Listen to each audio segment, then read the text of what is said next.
अस्सलातु वस्सलामु अलैका।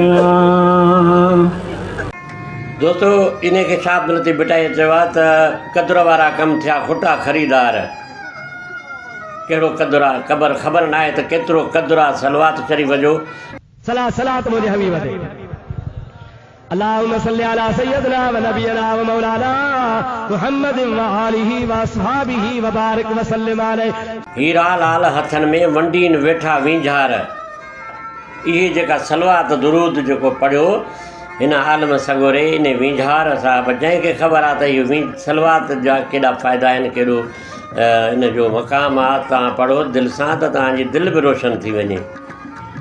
वेठो त वींझार उनखे चइबो आहे जेको हीरे ऐं जहवार खे सुञाणे लाल खे सुञाणे परख लहे उनजी सियाणे ॾाहे माण्हूअ खे ई चइबो आहे।